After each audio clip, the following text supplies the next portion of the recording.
My name is Rachel Carter, and this happened back in 1999 when the internet was still the Wild West. No accounts, no moderation, no real rules, just a username and whatever you decided to be that day. I was 21 at the time, and most nights I hung out in a small online chat room community called The Attic. It wasn't just random people, it was a group of regulars, people who showed up every night, talked, joked, and most importantly, looked out for each other. Especially the younger girls, because back then there were always men pretending to be someone they weren't. We didn't have moderators, so we became our own. If someone crossed the line, we handled it quietly, efficiently. That's how I built my reputation. I didn't argue with creeps. I got rid of them. Then one slipped through. We called him Farmer Bob. At first, he seemed harmless, friendly, a little awkward, nothing obvious. But that's exactly how the dangerous ones start. A few weeks later, messages started coming in, private whispers, emails, mostly from younger members saying the same thing. He's making me uncomfortable. That was enough for me.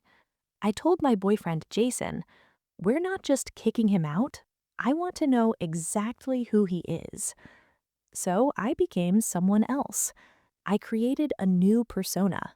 Younger, naive, friendly. The kind of girl he thought he could control.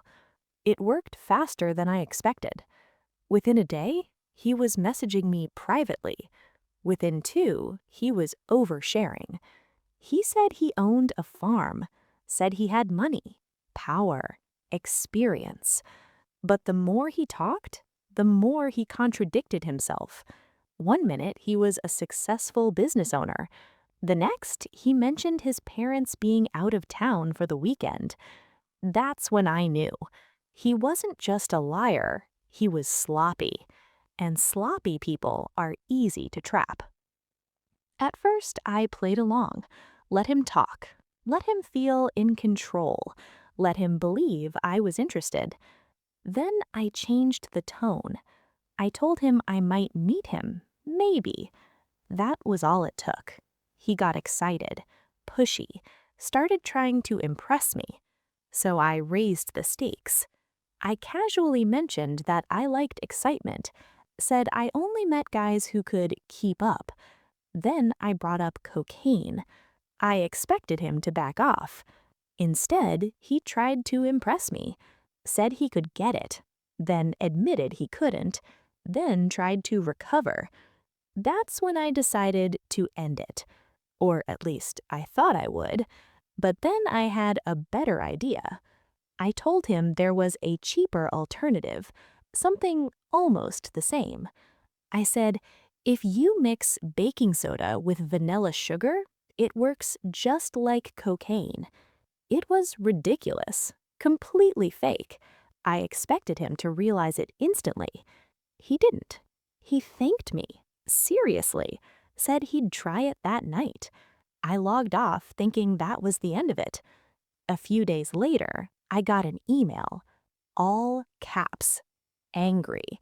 He said his nose started bleeding, said he had to go to a clinic, said I tricked him, and for a second, I almost felt bad. Then I remembered the girls he had been messaging. So instead of stopping, I pushed further. I told him he must have done it wrong, said it worked perfectly for me, even claimed I used it all the time. Then I made it worse. I told him I had a side business, selling adult videos. It was obviously fake, over the top, ridiculous, but he believed it. So I made one. Not a real one, just a stupid, low-quality video with friends helping out. Terrible acting, fake sounds, something anyone should recognize as fake. Except him. He begged to buy more. So I agreed, on one condition. Try the mix again. That was the last message I ever sent him, and the last time I ever heard from him. No more whispers, no more emails, no more complaints from anyone in the chat. He disappeared. Maybe he figured it out. Maybe he got embarrassed. Maybe he just moved on to somewhere easier. But one thing was clear: he never came back to our community. And that was enough for me.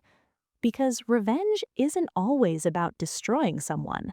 Sometimes it's about making sure they never come back. Back then, we didn't have systems to protect people.